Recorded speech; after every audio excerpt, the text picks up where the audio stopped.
Berserk. The very name has inspired animes, cosplays, video games, and horror that takes on themes of causality, rape, love, loyalty, all the words one can describe a masterpiece, which is what it is.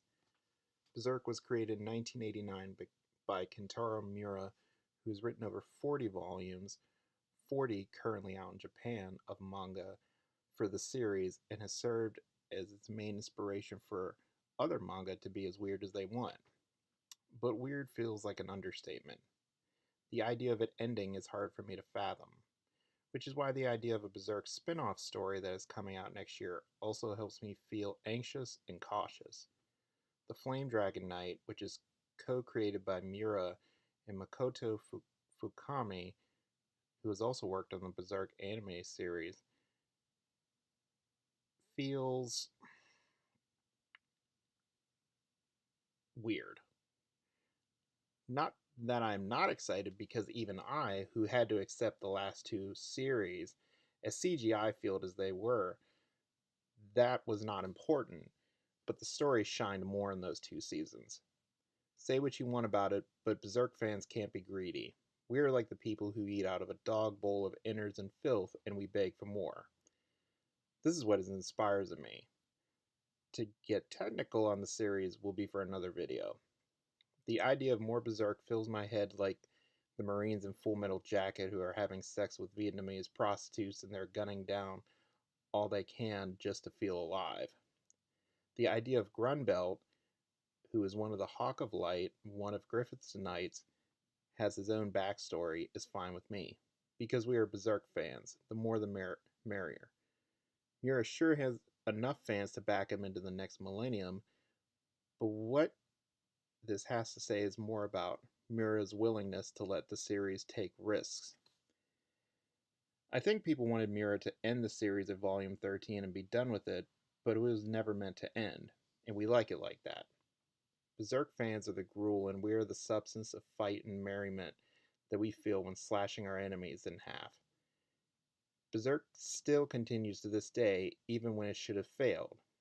Considering the timeline of the series, nothing as derrick and bombastic as this should have lasted, but it depends on who you know, right?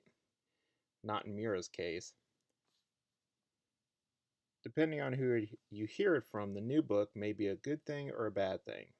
If you take it with a grain of salt, it might mean that Mura is stalling for time, because to put Casca's life at the head of the quest, which is to stop Griffith as well, says more about the romantic qualities that Berserk has to share, even as it doesn't check its gayness at the door. Because you can't fault Griffith for loving Gus, because it's in his nature. As a power-hungry man, he wants everything, which goes beyond sex or love. Power-hungry people don't care about sex as long as it gets them somewhere. Look at the way politicians act. Sex is just another preliminary act of making dinner. It's all a means to an end, which is Griffith's way. But for Guts to spend the entire quest fixated upon Casca, who might not even end up with him in the end, as they are bound to the Skull Knight's words, as he said, her wishes may not be your wish. Which makes the series a bummer. But Berserk only offers you realism in a bowl full of gruel. You accept it, you accept what it is, or just read Naruto, which I'm not interested in anyway. I haven't read Dragon Ball Z, but I still feel Dragon Ball Z is better than Naruto. From a technical standpoint, I wish I could have Mira draw my face and then I can hang it on the wall. This is how much Berserk means to me. FYI, I also have the last season soundtrack, which is awesome.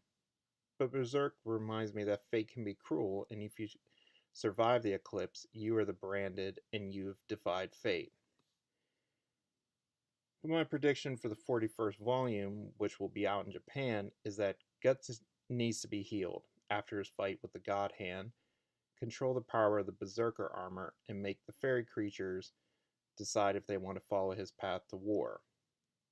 Since Griffith has the power of the demons, Guts needs the power of the elves and the fairy creatures to battle Griffith and his horde. Rickard will probably inspire the Bakiraka clan to follow him. Griffith will now only do more damage since Guts is on the fairy island, leading Griffith into a powerful warlord that he may not be able to stop in the end. At this point, we might never know what will happen, but it doesn't seem that the author knows either. It adds a mystery, and we like that. But what do you guys think? Should the last two animes be better? What do you think about the Berserk manga offshoot? I I'm excited, but I guess I'm part of the band of the Hawk until I die. What do you think is going to happen in the 41st manga? Let me know down in the comments section, and see you guys next time.